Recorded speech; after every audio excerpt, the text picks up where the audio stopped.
Yo, Andrew, it has been 6 months since you've been on the channel. And in that time frame, we've seen a lot of things happen. Montreal's epic playoff run all the way to the cup final, knocking out the Leafs in a historic fashion. We also get to hang out. You came to Nova Scotia with the family. We hit up the old lower deck, had some beers, which was awesome. And now Marc Bergevin's gone. The season's, in the dumpster, and we have a new vice president, Jeff Gordon. Just how we all figured it would happen, right? Yeah, That's man. exactly what I Yeah. thought was going to happen. Yeah, exactly. It's good to Yeah. see you. Welcome back, and can't wait to get into all this with you because there's no shortage of things to talk about. Yeah, man. Thanks for having me back. I thought I was retired from all of this, but I think after all we've been through with Bergie over the years, after seeing him fired, I think if any time there was to talk, now would be it. So Yeah, let's get it on. always like to pick your brain. And man, why don't we just start off? I mean, the big story right now is Patrick Waugh just wants in. He's literally met with media members after Quebec games or whatever, and he just wants a shot. He's saying, "Why don't you just let me show you what I can do?" What do you think, man? I don't know. I mean, the fan in me would, and that's the problem. I think with a lot of us, it is true when some like media members say this. If you're within a certain age bracket, you have a connection there that's just, it's you hear Patrick Waugh and you assume home is with the Habs. But my God, I don't know. I mean, I think if anything, it's a short term, like it's a sexy name to look at. By the end of the day, I think people have shown his track record enough over the years. Like, I mean, not to say he's the only person that's ever left a team, but I mean, you bring him in now at this point, at this juncture where things are, and you have him come in. And if anything doesn't, go the way that he may perceive it to have to go on this two-headed monster that they're gonna have in place, like what's gonna get out? It's not even so much like can he do it? It's what's gonna get leaked to the media. I mean, they're already that's already their guy. So how often will that get played? I think is my concern. Like we've been used to radio silence all these years, so like that would be a huge shift. I just don't know.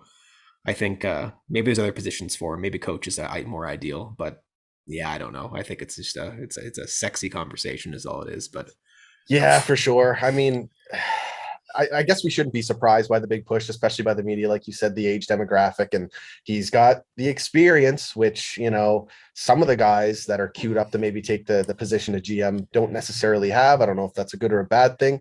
We'll get into that shortly, but yeah, I mean, I don't know how it could work out. Yeah, he'd have to work well with Jeff Gordon, and I mean, we know how abrasive he's been with former, essentially any team he's been with. So yeah, you almost I feel mean, bad for the guy though too, because you know how bad he wants it.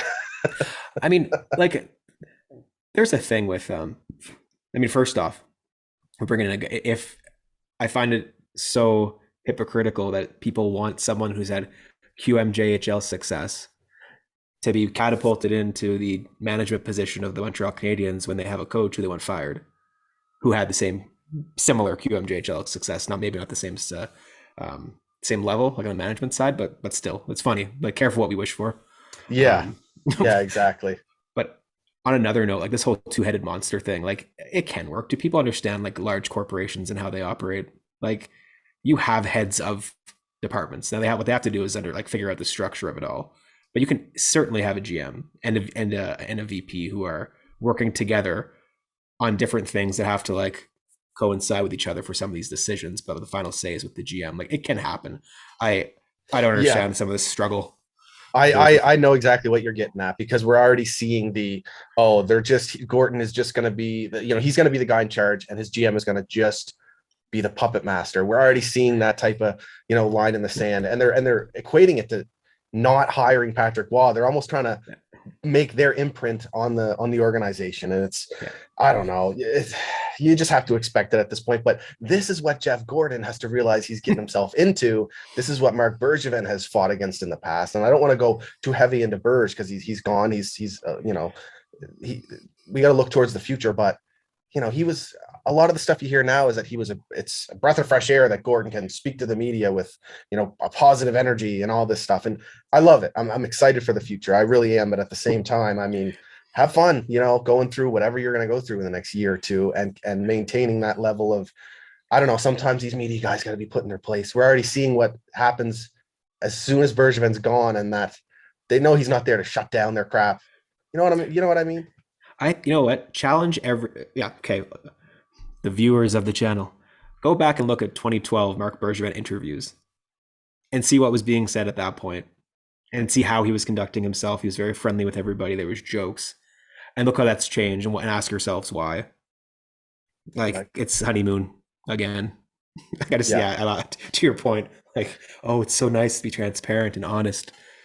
Yeah, yeah, okay, we've seen this before. exactly. And I came into the whole public light halfway into Bergevin's tenure, and I want to display a level of objectivity, at least for the first few years of the Gordon era, just like I did Bergevin, in my lonesome watching, games with my buddies and all that sort of stuff. But, you know, it's a crucial juncture for this team, and he's got a lot ahead of him. But I would argue that he's coming into a franchise that's already kind of set themselves up for, to have a young core of players very soon. They already essentially do, really.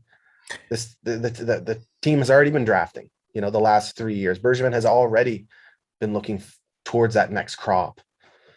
Yeah, it's you're not getting an empty like the rebuild reset discussion, which I'm sure we'll touch on. Like it's you're not getting a. It's like Gorton's not coming into a team that's looking at, oh, we've had no second round picks for the last 6 years, or you know you've seen some missed first round picks. Don't get me wrong, or some assets traded, but like they've stocked the cupboards and they have picks and they have some players that are knocking at the door apparently to make the jump. Right, like you have a lot of these college defensemen that are like Harris is one of them that's almost ready to jump. Gooley, Logan Mayo, we'll see where that goes. But yeah, there's a lot there. The foundation's there, along with in the development or in the system, plus the wingers we have. Like, wasn't long ago we were saying 20, 30 goals per winger. Yeah. Like, they didn't get that overnight. Exactly, But exactly. These guys can rebound, and another one I'm looking at is obviously a Jeff Petrie. I mean, there's some big decisions that got to be made throughout the organization, and that the press conference was good. It made you look towards the future, but it's also nerve wracking because there's a lot of big decisions that have to be made, and Gordon has said he'll be transparent if there's a rebuild, and even if they have to go that route, and maybe we'll try and define that, what that would be. At least they're not starting at a point where the cupboards are empty and whatnot. yeah, And not only that, um, there's valuable contracts on this roster. uh, you think there was we were all trashed looking at some of the reactions people have had. I've literally seen lists over the last week or so of just difficult contracts to trade. One of them's Toffoli was on the list.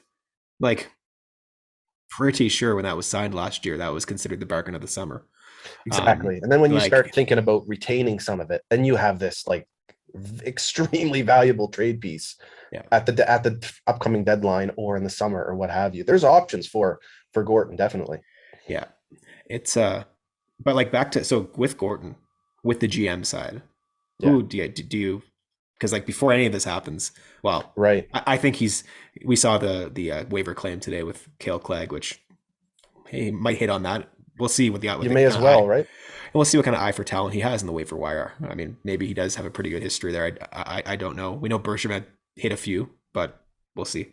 It's nice to see him target the puck moving defenseman right off the bat too. It goes to show you what he's seeing as well. Yeah, That the team clearly has a trouble exiting. But yeah, yeah, like you're going to say, who's the GM going to be? Is that what we're yeah. leading into? Well, yeah. I mean, at the end of the day, it's in reality, if Gorton is to be the VP, which and now he'll be acting GM, but if he is the VP, who is the one that's going to be navigating this overall system going forward? Like, who do you have a top three? I mean, it's impossible. It's so impossible to pick one. Like, we Yeah, can and go and it'll do one, probably but end like, up, unless it ends up being Daniel Briere, who Friedman and whoever else are saying might be the favorite, but they're just looking at Gorton's history and going, oh, there's a connection there. Maybe he has a shoe in.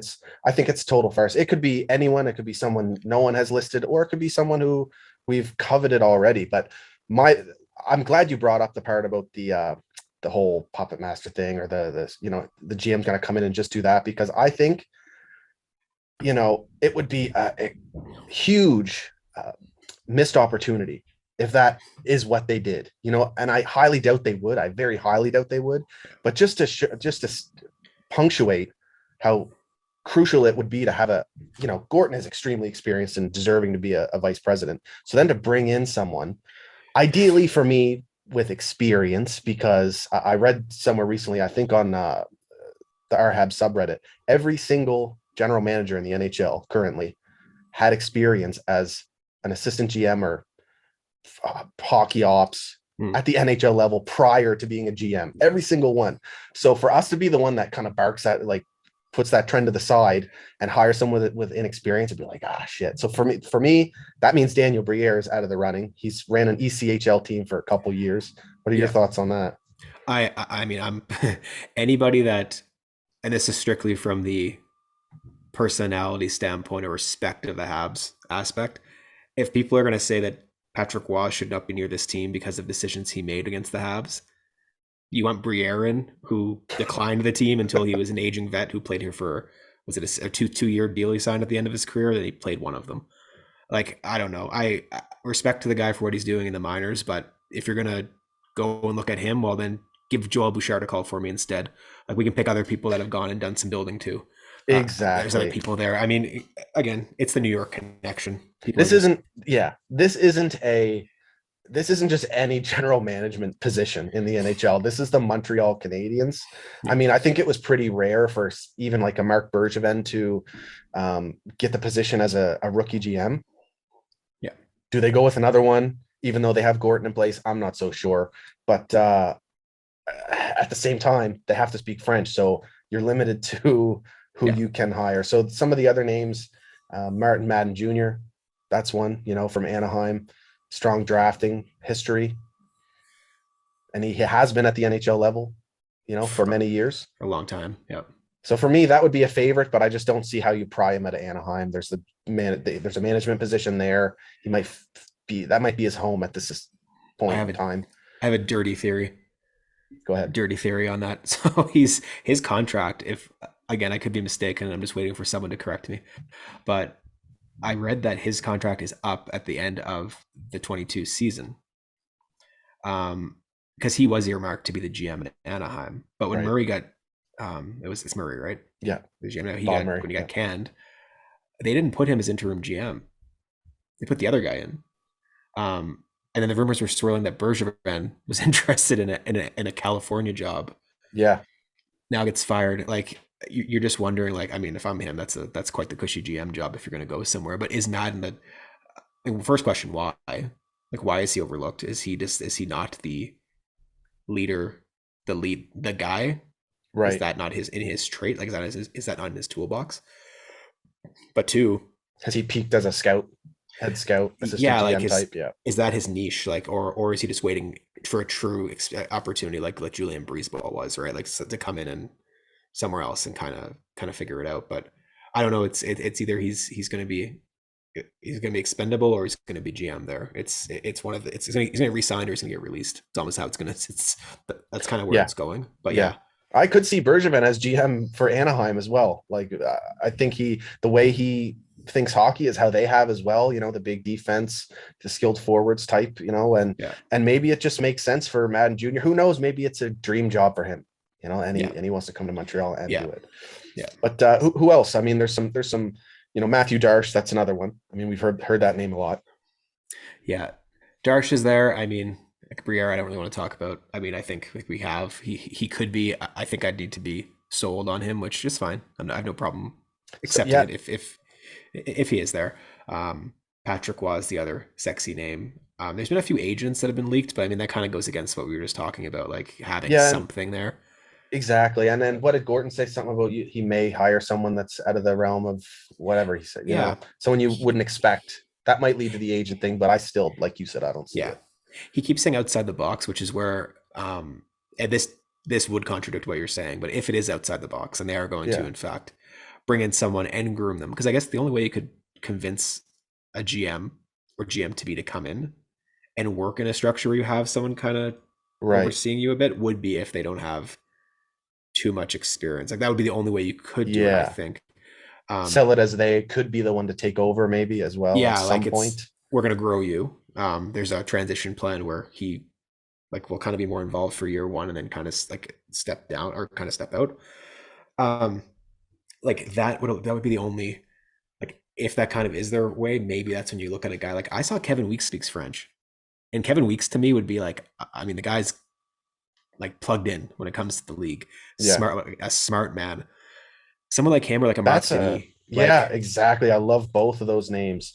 yeah, Pick a it's couple guys right from the media and Mark Denis, man, I just love the way he views the game as well. He's very methodical, objective. He'll take a step back and analyze very fairly. He's just yeah, I have a lot of respect for how he conducts himself and I mean now with he's leading that the initiative there for Quebec yeah, French players, right? which may, stop. I can't see the GM position of the Montreal Canadiens, not like, I can't see him not being, or not jumping on that if the opportunity came. But God knows what the contract's like for that type of role. Who knows? Yeah. But but yeah, I don't know. I mean, it's Well, there's another name here that I mean, now that I'm just thinking of it, we haven't heard any rumors shut down, and I'm surprised his name hasn't, you know, become more popular. But Roberto Luongo, he seems to be chasing an executive position pretty hard. Mind you, he's been a guy that has been in love with Florida his whole career. Does he want to come and face the pressure in Montreal as the general manager? I don't know, but I mean, it's a big opportunity. on the bright side for him, he can actually cancel his contract, unlike when he was a player in Vancouver. So maybe he'll like that. Well, because yeah, Brodeur said no. He came on the record and said I'm not interested, which Right. he was a candidate. But Luongo, yeah, he's been quiet. So yeah, he very well could. It's funny. Our the last couple of candidates we've said, and a lot of them of the group are goalies. Mm. Well, here's They another one. Tebow, Yes, Sherbrooke Phoenix. yeah, yep. He's been at that for a while. Yeah. And The key, but yeah. mind you, no NHL experience. So Could you hard to could say you could you imagine the media if Tebow beats over out Patrick Ra Waugh. almost 30 years later? Yeah. So Yeah, that would be something. I think my favorite obviously would be Madden Jr. with the experience. I think that's Yeah, probably who I'd prefer. yeah. I think if you're now the only, he's 1A. I wonder though, because Gorton did say looking for someone to complement him. Gorton has a hockey mind too for drafting and picking out scouts. So like if that is the case, maybe that's where the Darsh type comes in, who has maybe a different skill set. Because it's the skill sets, and without being in the room knowing what they're good at, it's kind of hard. But yeah, I think that would kind of be my top two would be the with Darsh and Madden, which isn't like sexy for anybody because that's what everyone's talking about. But at the end of the day, they've been rumored for a while, and I think there's a reason for it. So let's see Yeah, what happens. exactly. And being the But most qualified as well. Throw your name yeah, in the pile and you yeah. could very likely be the one chosen. I think Madden's earned it. He's paid his dues. I think if Gordon looks at his track record, it's similar to what his was like. AGM for almost what decades he's been doing that. Um, but I think it's our AGM position that's going to be interesting. I think that's where it's going to get neat when they start bringing in some of these folks. Like, will we see a like someone like a Briere as AGM maybe? Like maybe that's a Yeah, spot where he could like bring in some skilled players for that. Absolutely, bring in some people with a different mindset for that to support. But yeah, that one, I guess we'll see that. We'll cross that bridge when the time comes. But that AGM spot is where I'm like hoping we really go outside the box. There's a lot of female candidates there too. A lot that's a of real good call out. That yeah, would actually be a nice switch up in the organization as well. I've seen a few of the names mentioned, like Kim St. Pierre, yeah, and I mean I love her analyzation of the game too. So and her history and and net mining Canada and whatnot. yeah. It's when that decision comes for the GM, maybe we'll talk again. But until Yeah, then, we'll keep speculating. But I'm sure they'll buy into whatever Gorton is going forward with. So whether that's a rebuild or retool. yeah, and I mean, geez, what do you think? What do you think is the best option? Where are we at here? I mean, we've got 11 picks coming into this draft. We've just drafted 45 or more prospects in the last few years. I mean, some of the core is young. What is Gorton going to do? I mean, he's talked about rebuilding the analytics department. So, there's a lot of media members, giddy over that.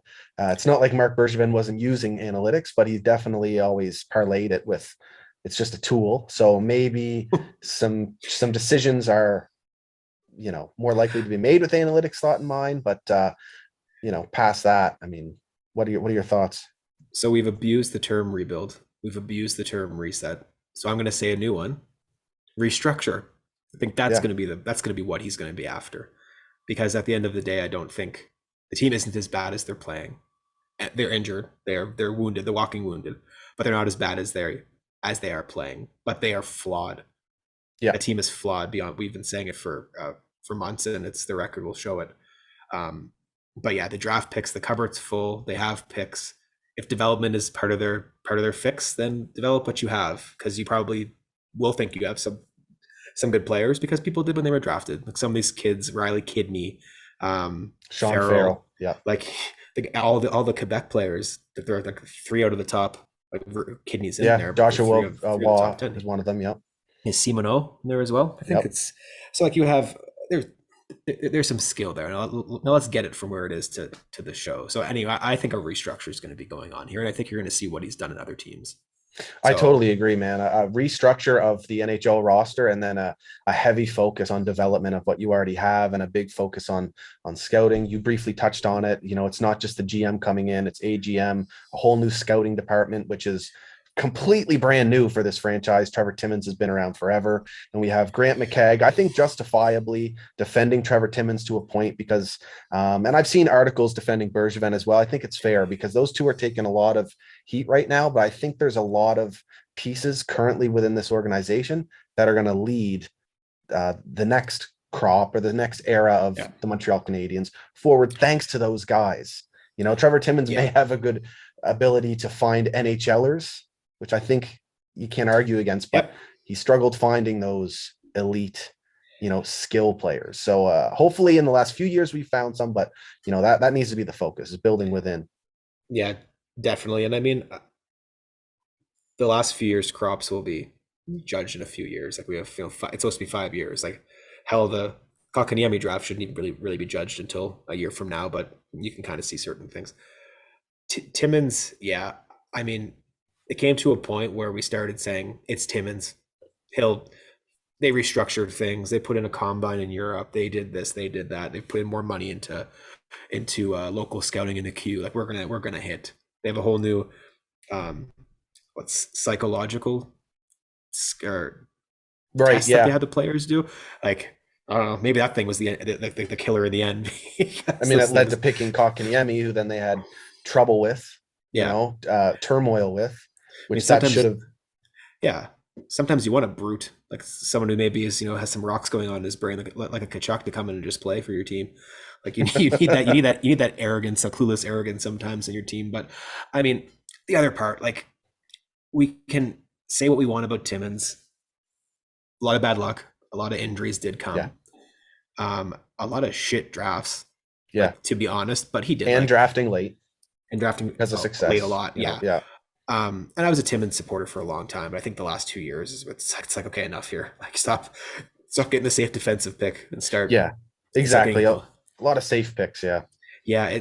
So here's one thing with, and I think where we all get lost in is will shit on a GM or a scout or whatever for who they didn't pick, but we've had players who have been picked here that have crumbled under pressure, crumbled under the Montreal nightlife, crumbled under the fame that they've had like after a few years. Like it's not a normal hockey market. You come here and you are a grade A celebrity, and that is not for everybody. So it was people have like they've avoided players because they probably assumed they're not ready to be here. Like they will not survive.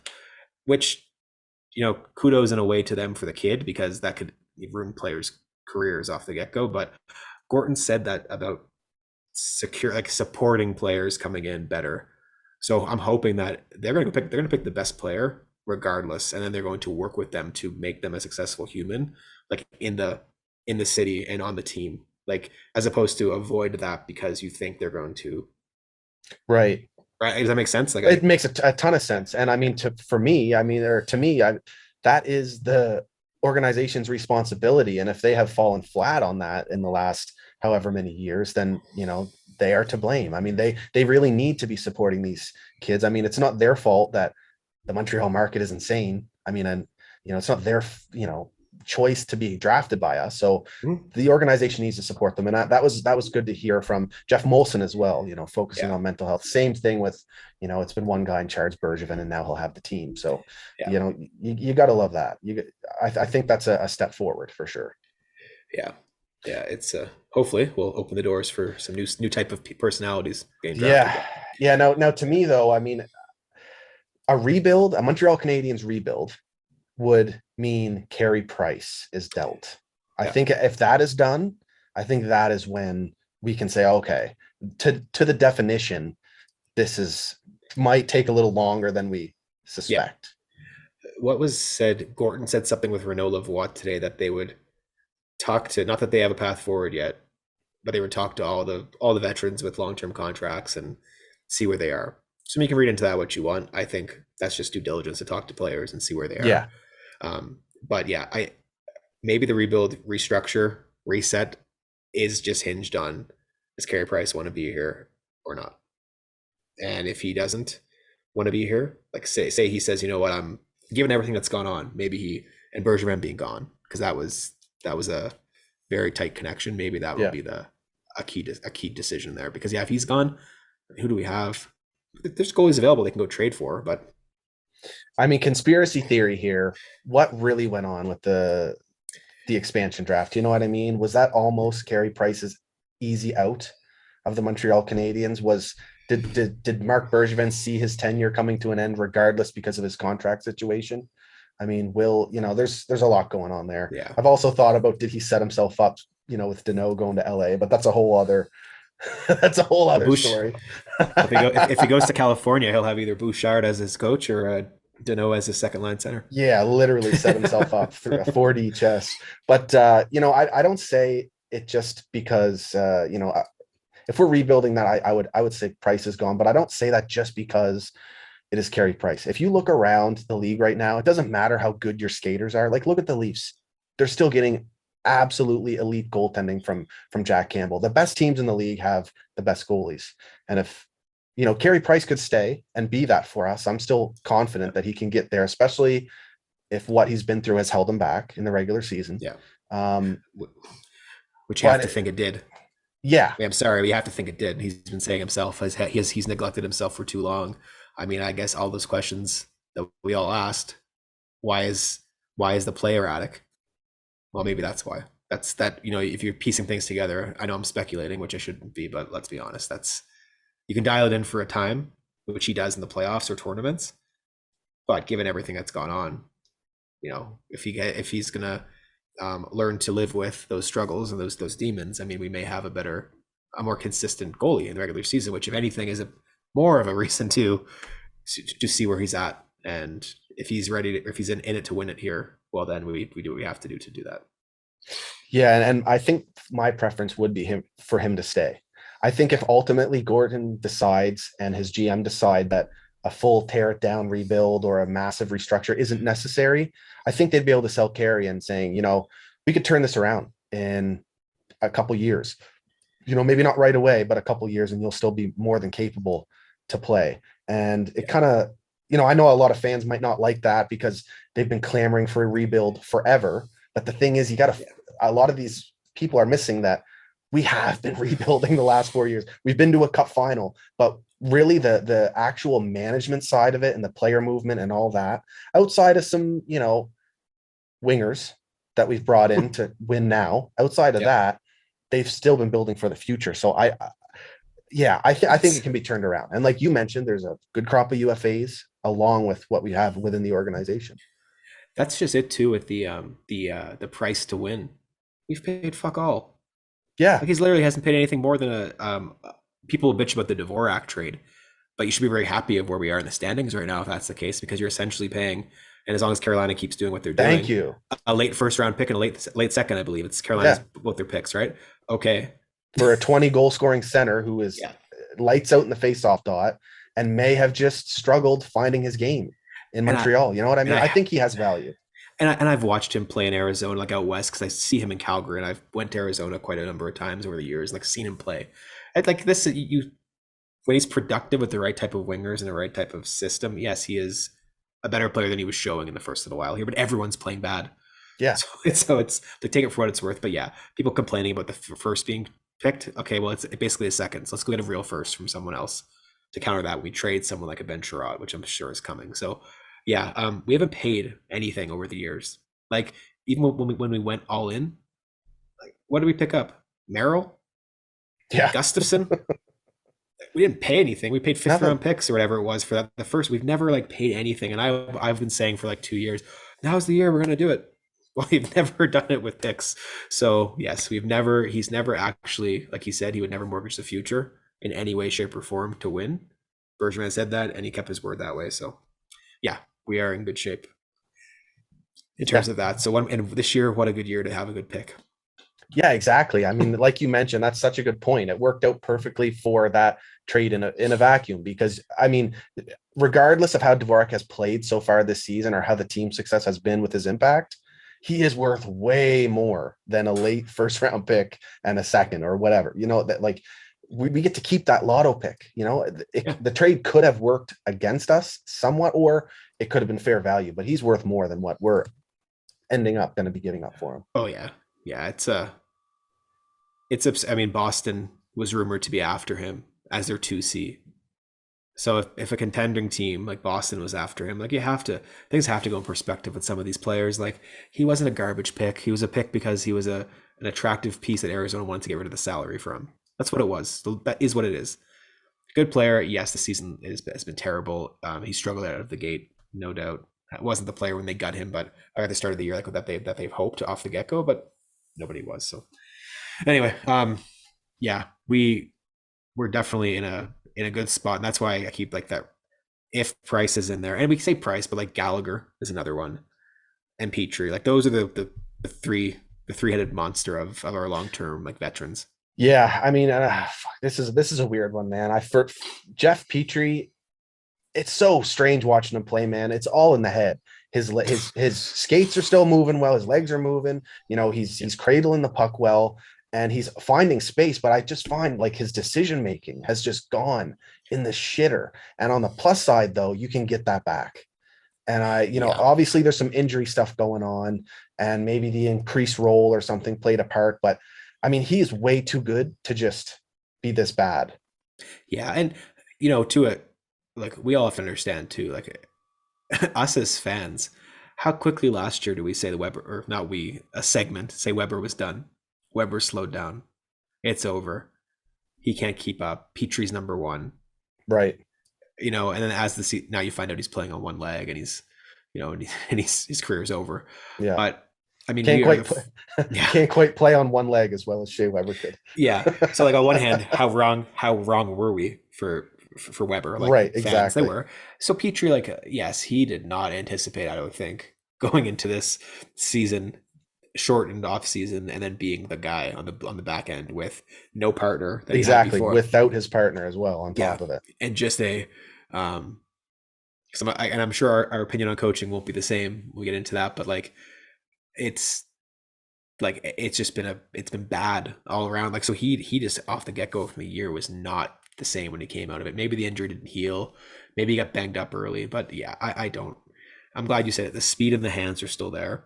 So like to say what you get, you're 30, you're in your mid 30s, your brain gets like you get dumb. Like no, it's not how it works. Like he's No, he's it's fine. He's confidence in some it's way, or confidence. yeah, who knows what's going on. But I mean, and the contract too, people are starting to turn their nose up to his contract. But as long as he gets back to, 80% of what he was, Yeah.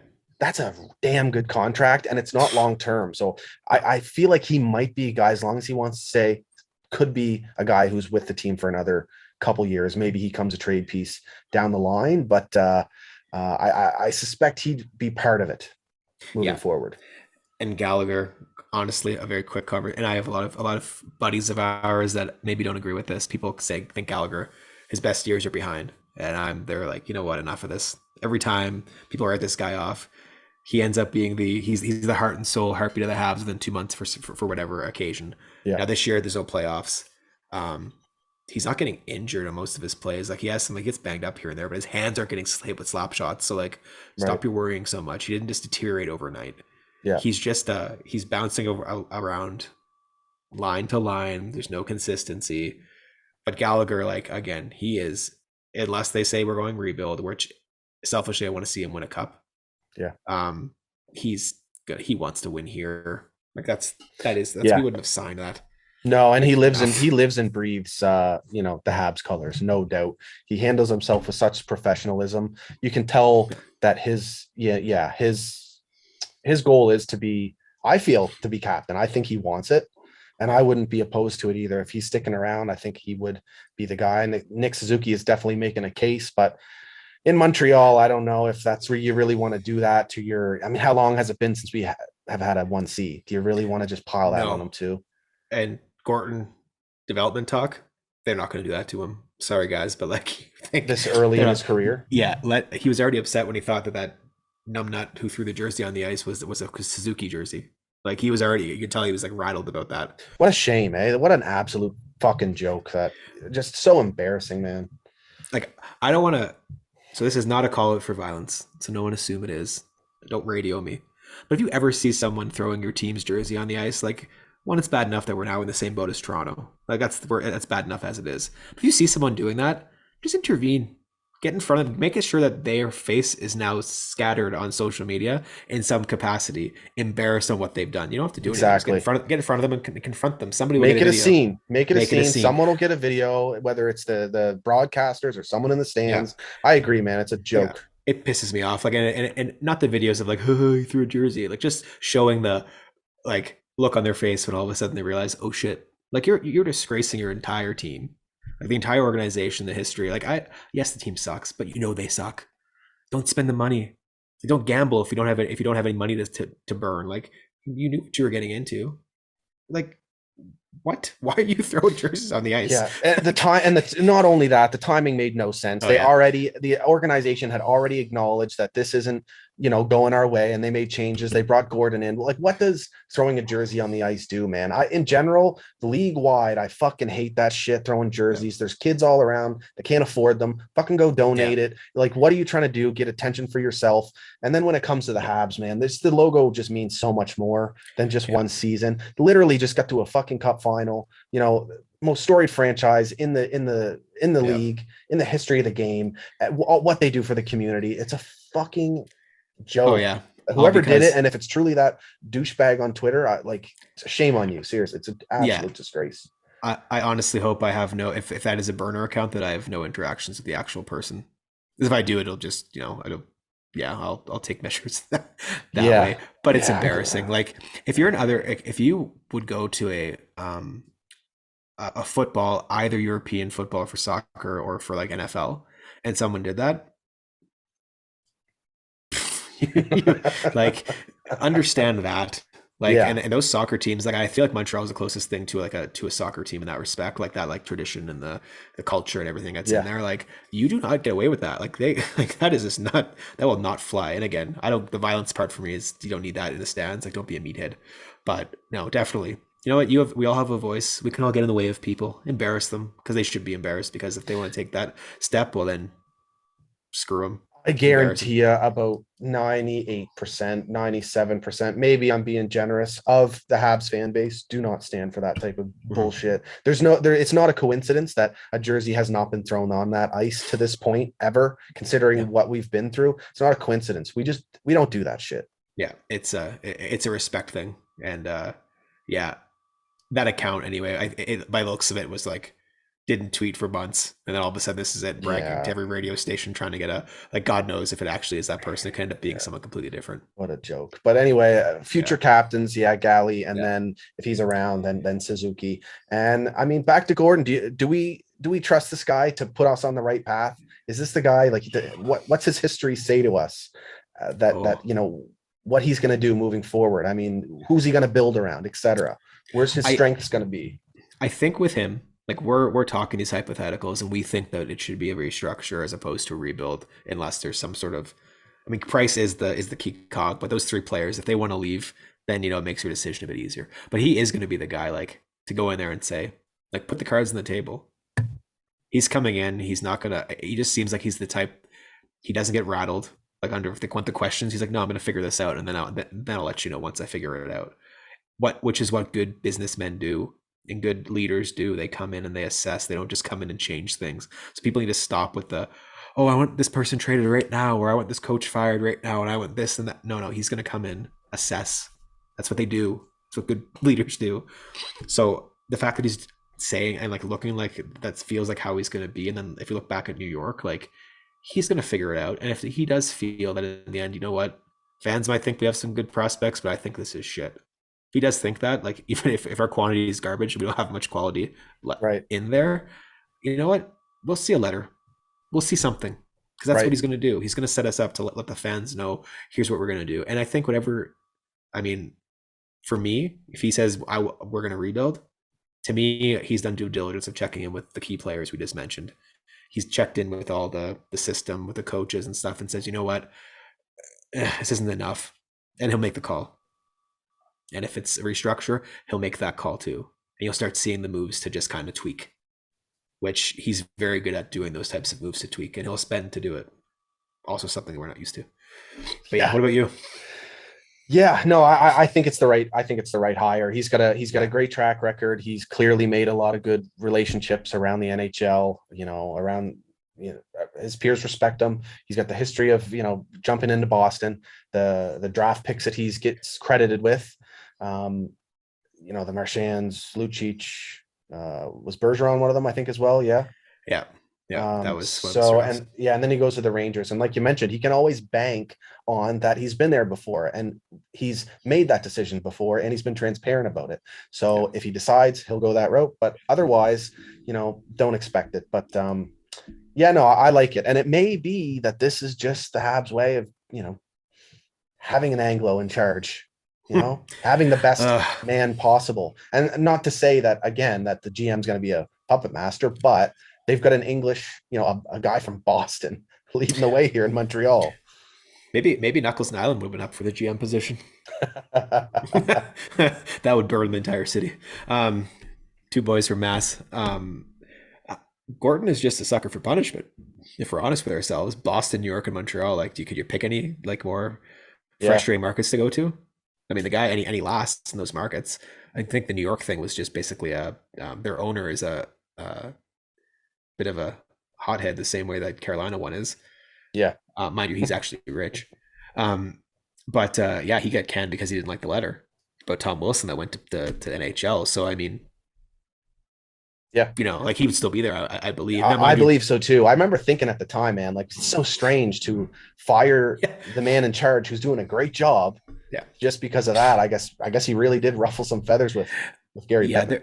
There was something that people have said that Drury may have been kind of in the winds that they wanted him to be the guy, or in the wings. Sorry, Right, they wanted him to be the GM. But anyway, he was let go for a reason like that. He just wasn't the guy for the in the owner's mind anymore. Now there was John Davidson, so like they got rid of some qualities. So no, I think he is the right person, and his personality type and his vision or his demeanor are like the right person to be working with someone right. and like influencing them without authority, I guess is the way to put it. Like he'll be working with them, they'll be the ones to make the decisions. He'll be the one to give kind of the plan. Here's what we want to be doing.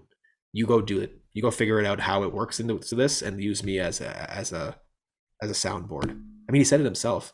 If I were a GM, I wouldn't want to not have the decisions. He said it in the press conference. Right. So like the GM will make the decisions, but I think he'll just be like a good person to have with them.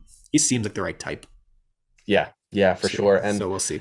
so we don't know who the GM will be, but we do know who the coach will be for now. I mean, Gordon, he brings it up right in the press conference. Dom Ducharme is sticking around to close out the year at Yeah. minimum. Whether or not we believe that is another story, because anything can change considering how bad the season has been. But I like the endorsement, at least to quiet those talks for now, because it has gotten a little bit out of hand, regardless of which position you take. I think Mm. there's a reality here that needs to play out. And, like you mentioned, he's not just going to come in and clean house. I want this guy fired or traded right off the bat. Because that just doesn't exactly, that just makes his job more difficult. He's still got to get his feet wet in this organization and learn who's who and what's what and which players, whatever. Right. So, Yeah. so Dom's sticking around, and I mean, it's hard not to argue that he's been struggling at this point. I mean, there's a lot Yeah. been against him.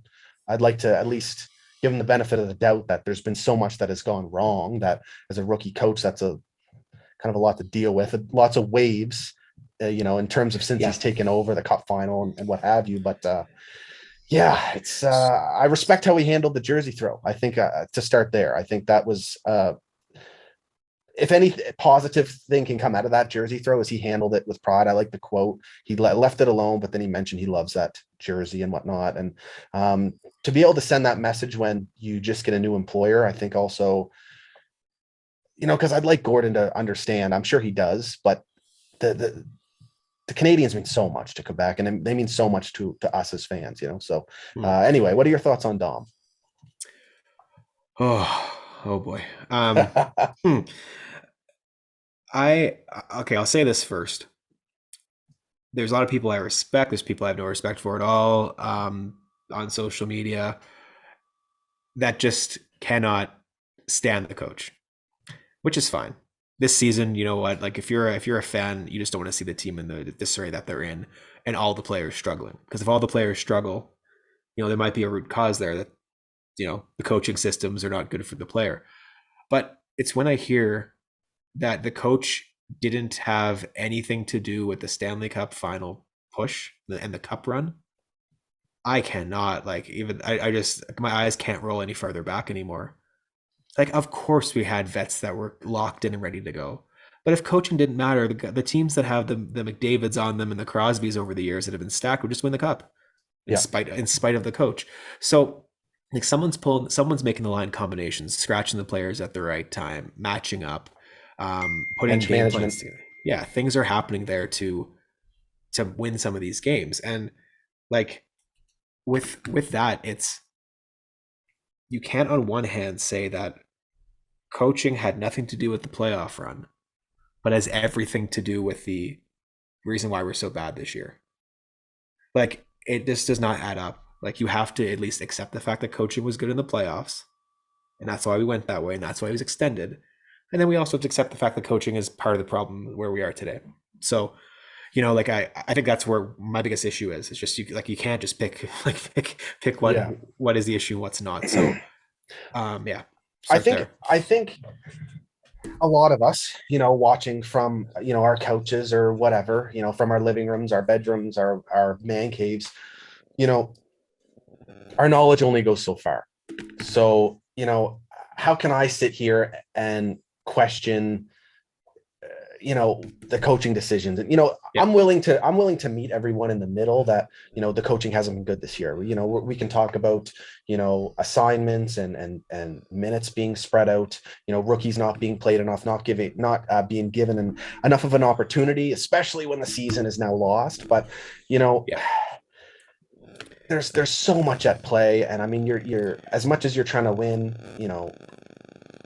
I don't know. You can't give the minutes away, and there's so much to be said that has gone against this team, this franchise, this roster as a whole, that I can't say that coaching is the number one problem. I think a lot of things that have happened, prior to us questioning the coaching has maybe led to it snowballing, and now Dom as a rookie has been struggling to stay above water with everything that he's had to face. yeah.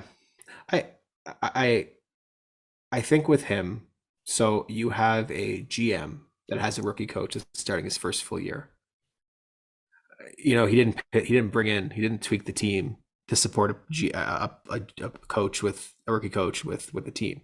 He plugged in pieces that he could when Weber went down, Yeah. and he never addressed the issues that the team really had. And after Weber's gone, like a player like Shea Weber, like there's that. So like I've always said, the GM and the coach share the blame here. Like the GM did not put the players in that were needed Right. there, um, and then on a shortened off season. But like this team was off the rails from training camp, and I don't know if it was the price news or what it was, but they didn't have, like, I don't think they had a full team game until they very last preseason game. Like it looked like shit. Yeah. So our rookie head coach though, but like he just he made mistakes, but I just don't. And then like Bergevin comes in and was like, yeah, the training camp looked off, and it was alarming, but you Those are know, really strange comments, eh? But I still endorse the coach. Yeah. yeah, he just seemed like, again, he basically had the checked out kind of attitude, and he was so drained, Bergie, like in the off Yeah. season, like you'd tell he was done. But yeah, I just found the coach just to be, and I don't know also if it's the fact that he only picked one of his assistants and the rest of them were just kind of there and assigned to him. Like he didn't really pick his own coaching staff. Same He with was, Claude. yeah, it was kind of like, here you go. So like there's a few factors here. I just think, yes, this year, coaching, in my opinion, like at the start of the year, I watched Cole Caulfield run into the corner to retrieve a dump and chase. Like that was Right. part of like the approach. I'm sorry, that can't like you Yeah. to me that's a rookie coaching mistake. Now rookie coaches are in the league and some of them have a rough year and they whether it's with the same team or not, which could be his fate after this year, like he may end up being let go, which is up to Par the for the GM to course. figure Yeah. out.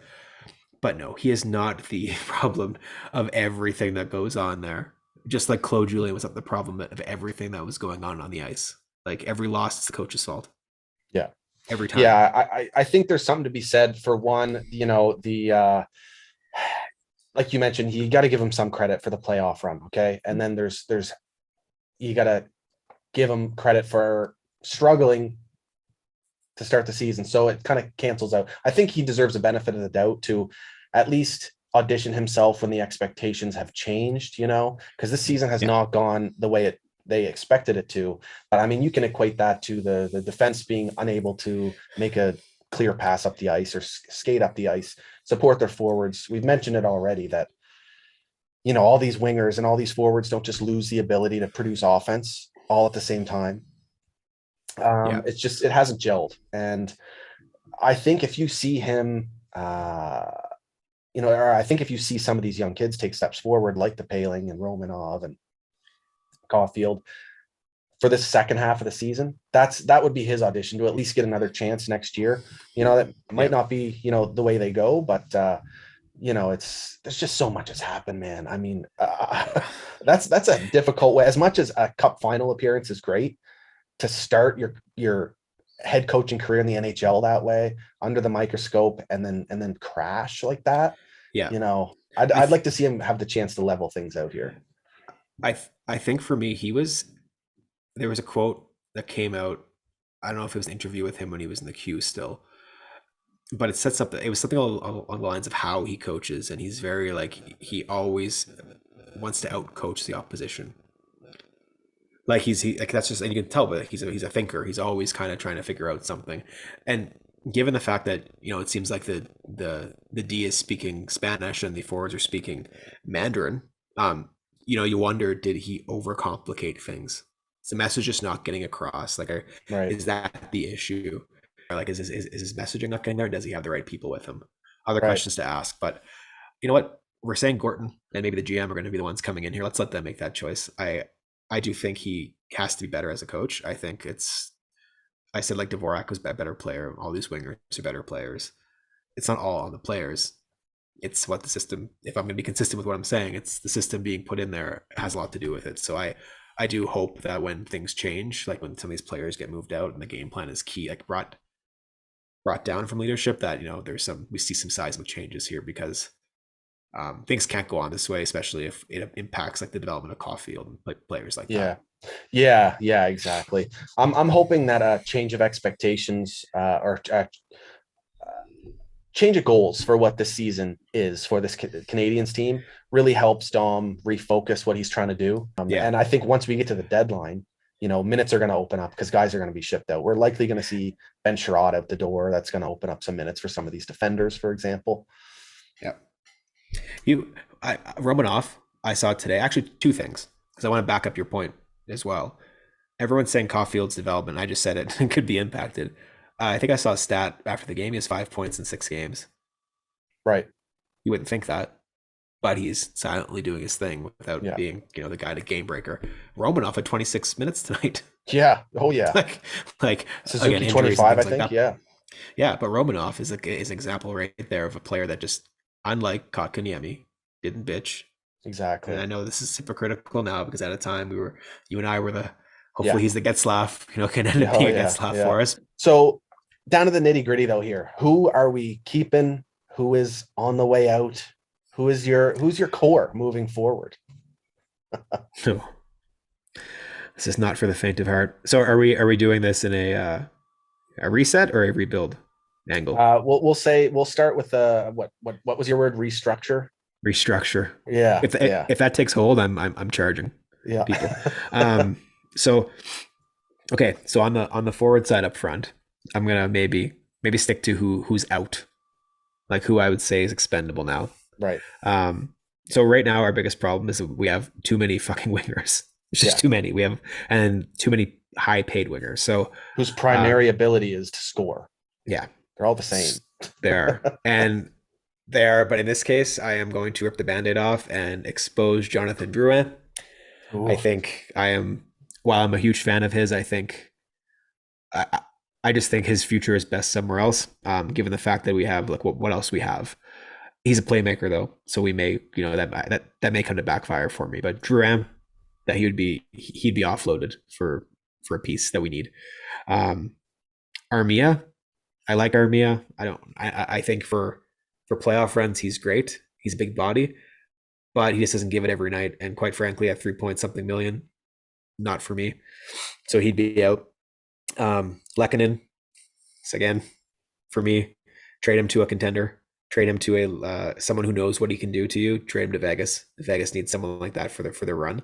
Um, but I think he has to go. The Paquettes of the world, the Perros, those are all rentals that you would offload. I think at the deadline oh if yeah, for anyone wants sure. them or waive them. Um, so I think up front that would be it. So like that would be my three main subtractions. On the back end, Kulak would be gone. Sherrod's going to be gone.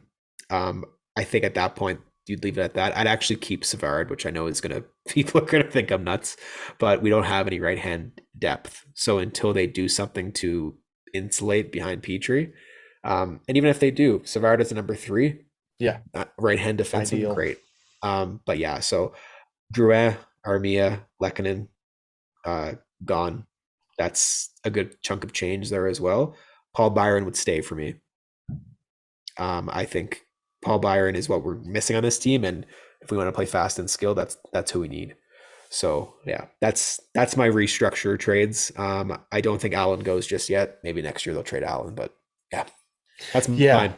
yeah. Okay, so I uh, I agree with a lot of them. I'll start with Byron because you just mentioned him. I wish I could, offer some sort of reason to move away from Paul Byron, but regardless of what happens, or sorry, I should say, regardless of what path Gordon and co decide to take, next season's a wild card to me. So you don't know if you're going to compete or not.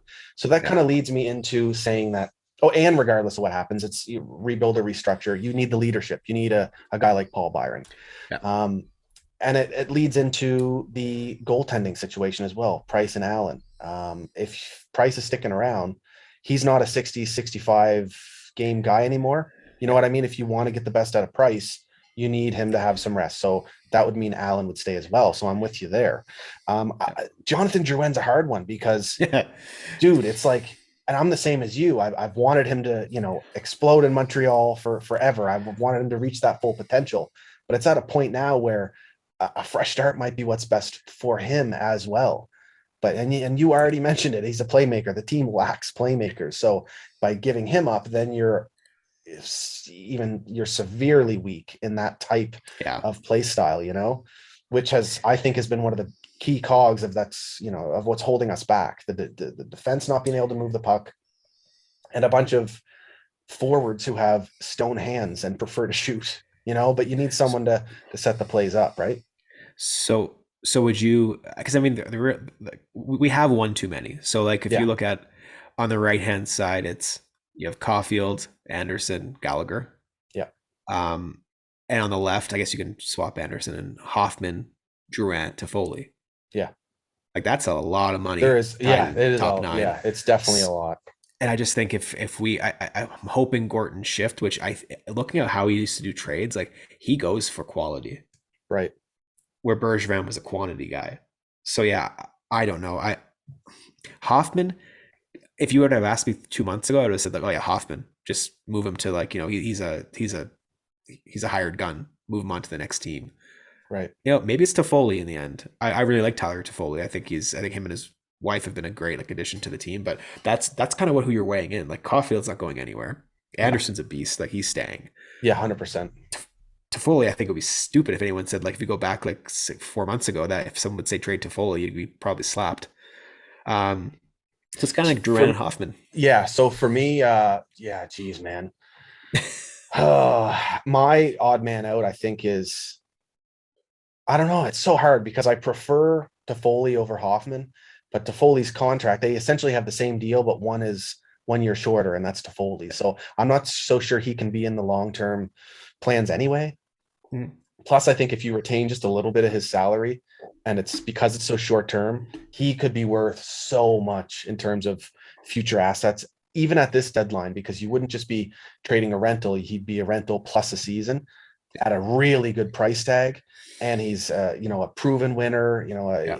he can score, he can play well defensively and play in all areas. He was one of our most used forwards in the playoffs.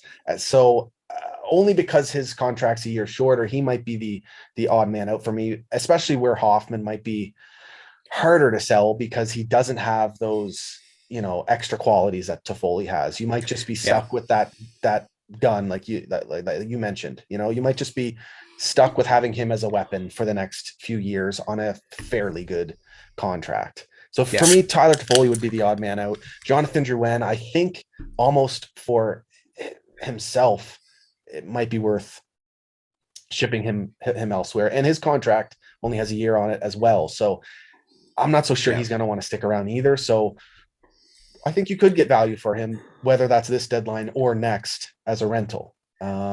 So who is it? Toffoli or Drouin? Dude, Who's out the door?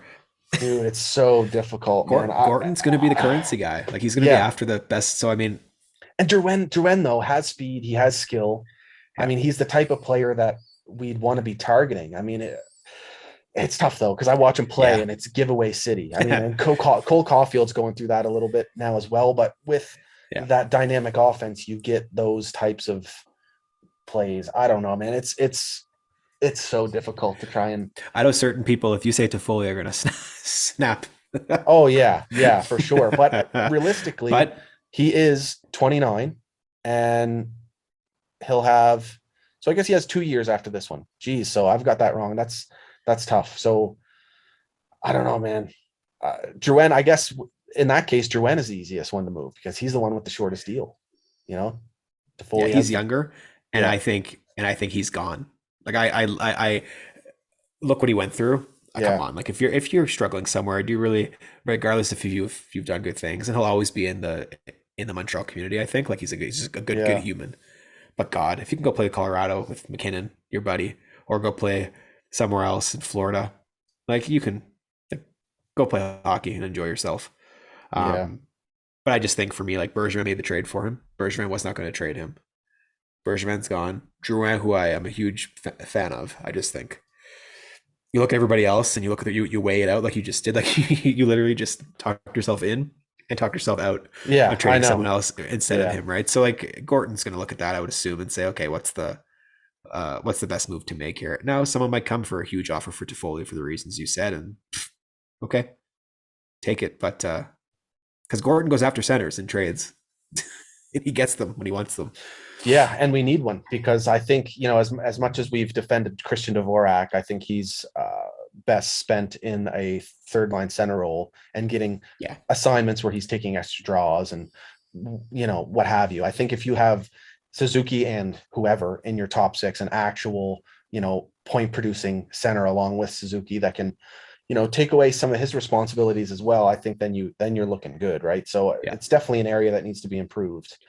And yeah, yeah, and I think you're right, man. I think Drouin's the one. I think that he's the easiest to deal. He'll have some value. I mean, when he's healthy, he's a 55 point or so winger. We've seen that he's gotten his shot back this season. So, but yeah. yeah, it's tough. But then again, I, I it don't want to see him go. It's just, yeah, I don't want to see him go, but you have to do right. what you have to do. I mean, I'm the hypocrite here saying keep David Savard when we're talking about fast skilled players, but whoops. Right.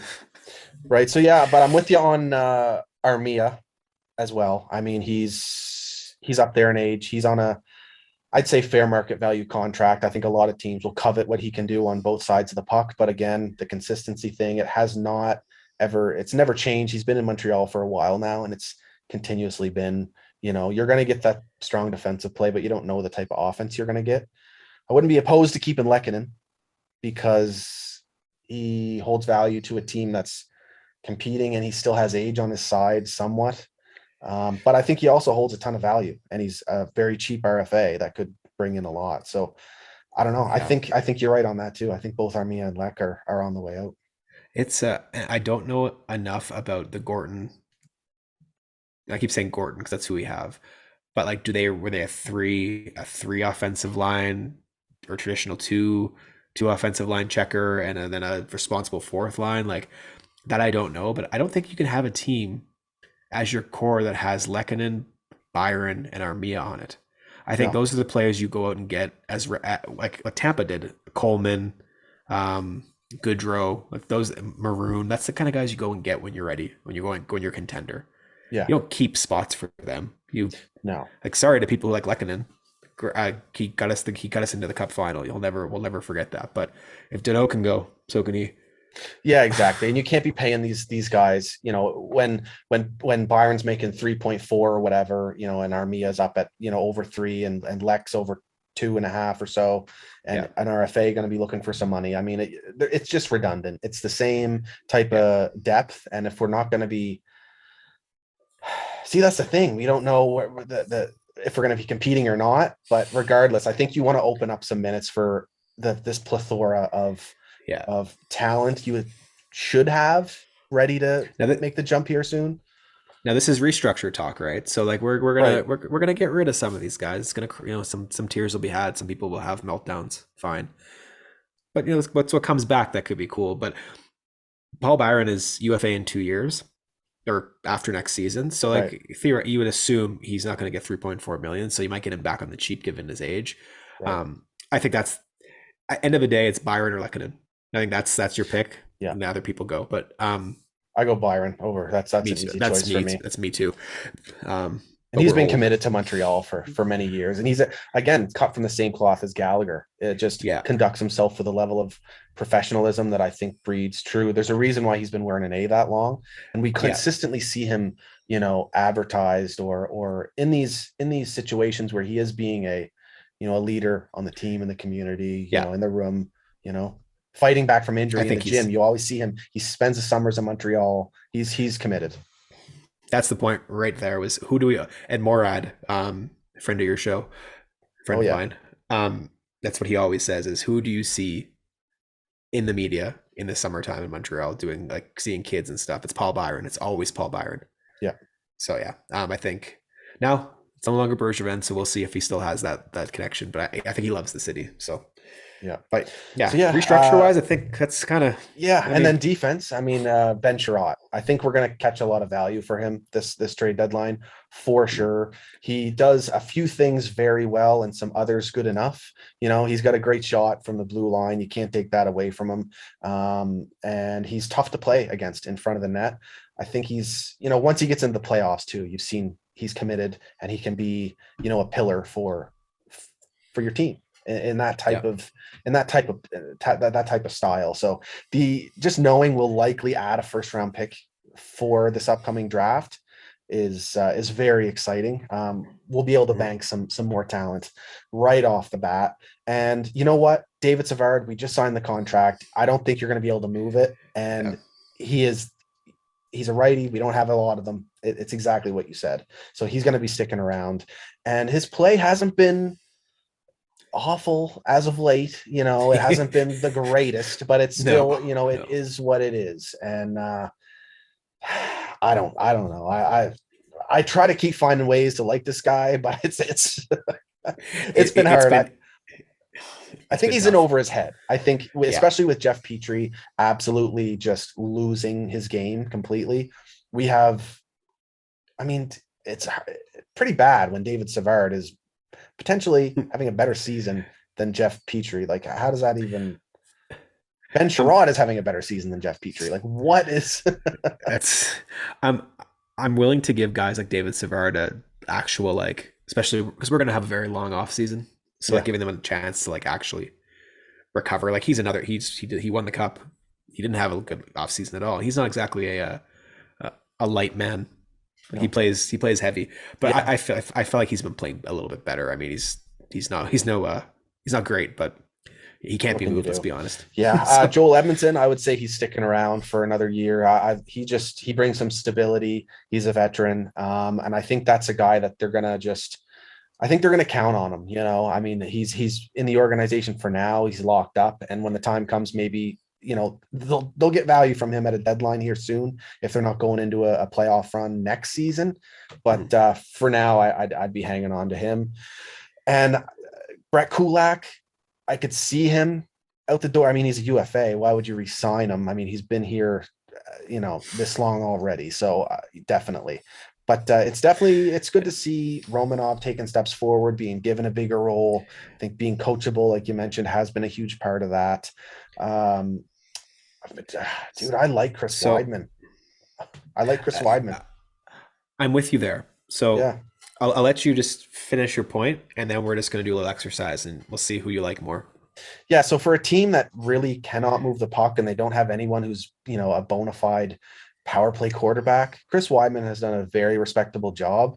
I think if you're Yeah, restructuring this decor, you want to play, or you want your forwards to play and your defense to play in conjunction in the way that Chris Weidman does. You want that puck moving. You want uh, that mix of play in the ozone. And if you're going to have a placeholder for now, I think Weidman's the perfect guy for that because he does have those offensive instincts. And eventually, if there's someone to come in to replace what he brings in a yeah. top four, an actual 30 to 35 assist type defensive season, I think that's the route you go. I mean, he'll be a UFA, so he'll have to agree to stay, but he should have That's the minutes, I guess.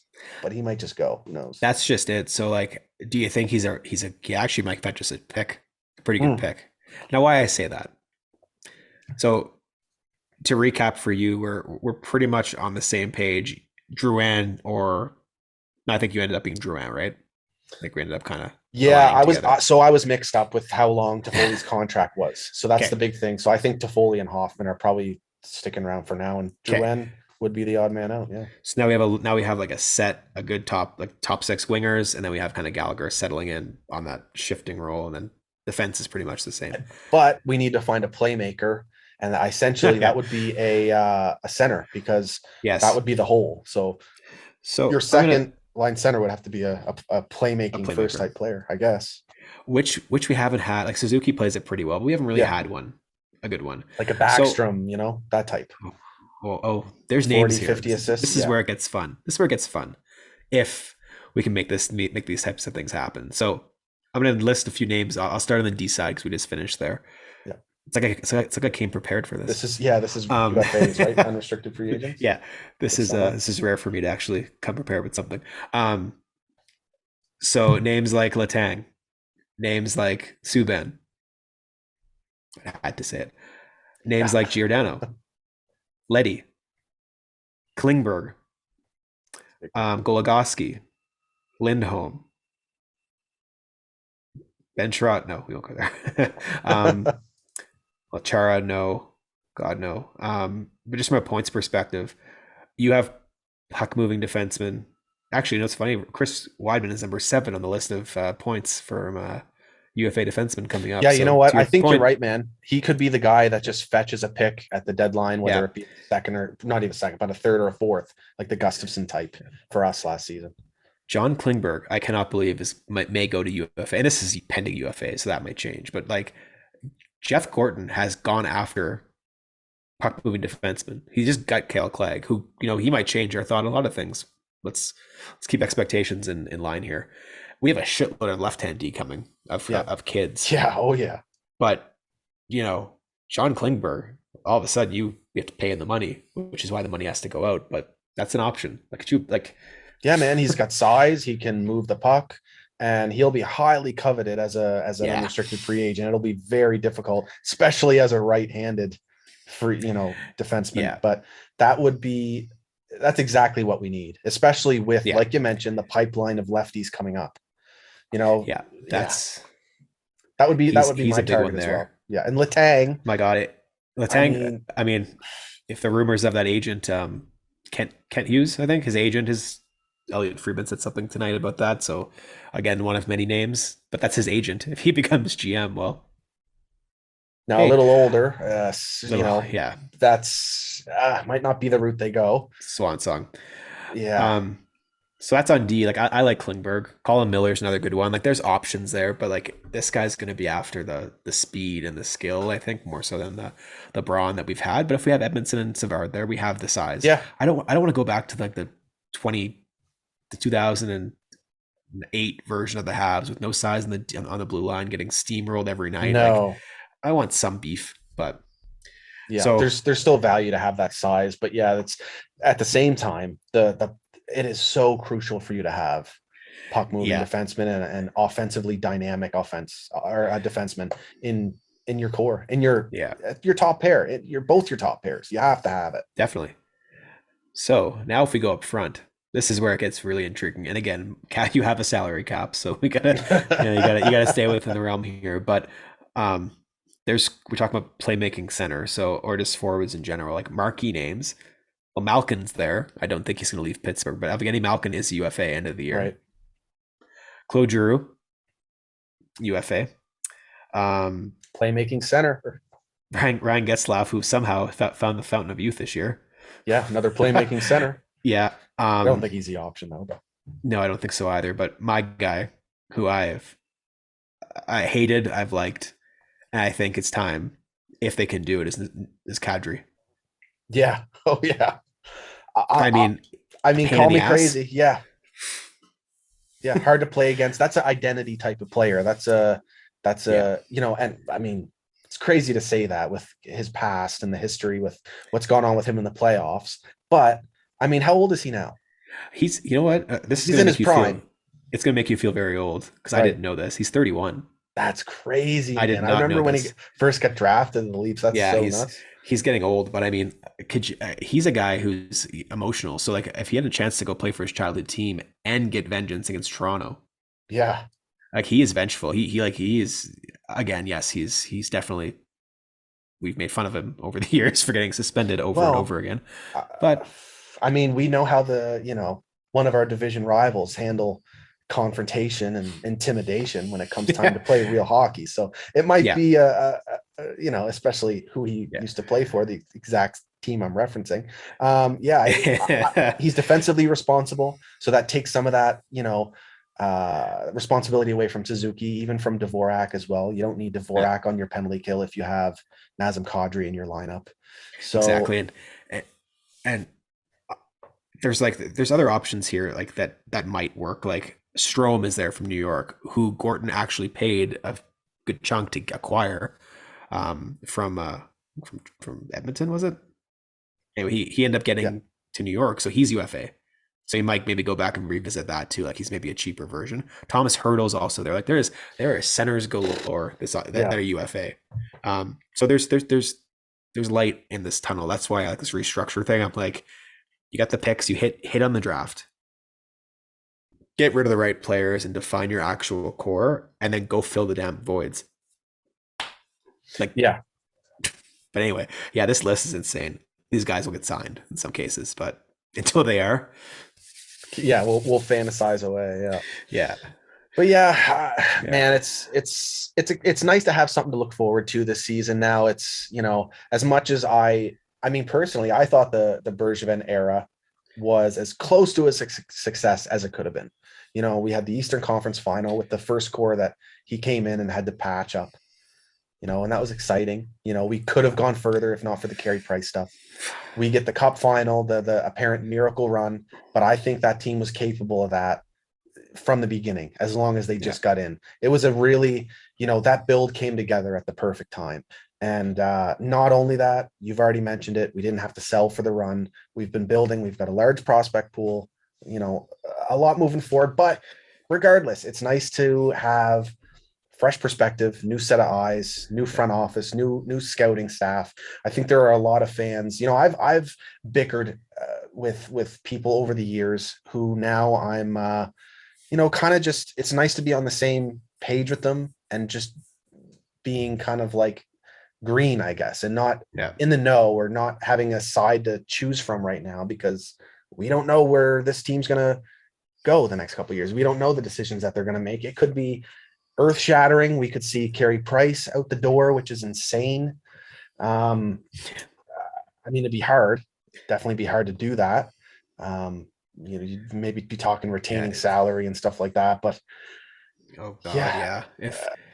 If they move on from him and that rebuild happens, yeah, um, like we talked about the alternate scenario. There are really no untouchables. Like we can say Suzuki and Caulfield, Romanoff, and those types of people, but if you're rebuilding, no one really here is high, like there's 100% a lot of safe. potential. Maybe Suzuki might be the only Maybe one. I don't even think I'd give to get Caulfield that yet, you know? no, I don't think I'd give. Yeah, Suzuki. I mean, to get you to the cap floor, I Right. guess you'd have Yeah. to next year. But yeah, like it's a lot easier exercise for me because all of a sudden now you're trying to trade players and you can trade them. But yeah, Yeah. you're retaining salary as much as you can. Like the price contract, you're eating half, and then Yeah. that's all you can. So Yeah. And it'd be hard to yeah, find a fit for him, you know, but yeah, I mean, yeah, it's just nice. This season has gone to shit, and now there's just yep, no question marks. We have a new front office. We know the coach is in place, and now we just get to, as much as I love the game on the ice, one of my favorite things to do is just observe executives maneuver and build a team and manage the cap and scout and find talent and all that sort of stuff. So yeah, yeah, I'm looking forward to seeing how it plays out.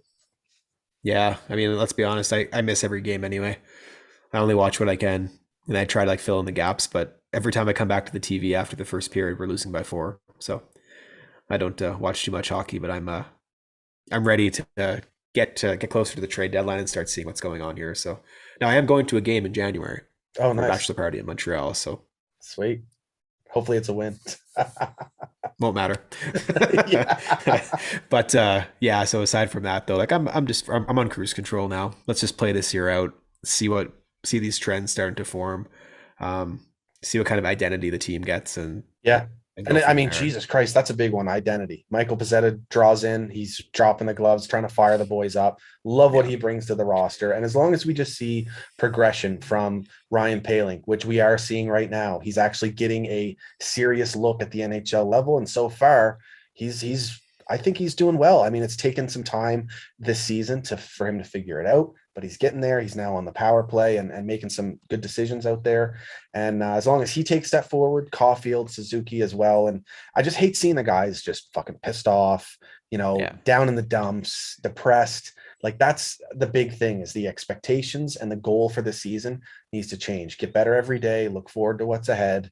yeah, And it's gotta be stressful for these guys, But hopefully, with Bergevin drafting character and attitude the last yeah, fucking, decade, yeah, hopefully we have some guys who are able to pull up their big boy pants and get through this shit, because it's yeah. gonna, they're in a shitty position, but you still need to build towards something.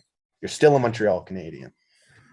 The the best of this all is that Gorton is going to find out who the people that are the ones that you can rally behind are on this team, and the ones that are just saying the right things, they'll be shipped off. So if we do see some of those odd trades that we didn't see coming, maybe we might see some players that we thought, what? Maybe it's because they're just not the ones that you want in the room when things hit the fan. Right. So all that's going to play in it. It's exciting that way. But yeah, I'm glad we didn't talk about the draft and picks and prospects and stuff. We'll save that for Yeah, lots of another time. time. Lots Oh of yeah, time. yeah. Well, cheers, man. This has been a blast. I hope you guys enjoyed the conversation, and we'll be talking to you soon. I can't wait to do this with you again, Andrew, at some point. You always bring just a great perspective, man. You're very knowledgeable, and you hit a lot of really good points on the head tonight. Oh, thanks, man. I appreciate the efforts and or the time and the effort to make keeping me look good, keeping me cut that out. That was perfect timing for that. Can you do that again? Cheers, Oh, buddy. all right, man. Thanks a lot, bud. Take care. Peace.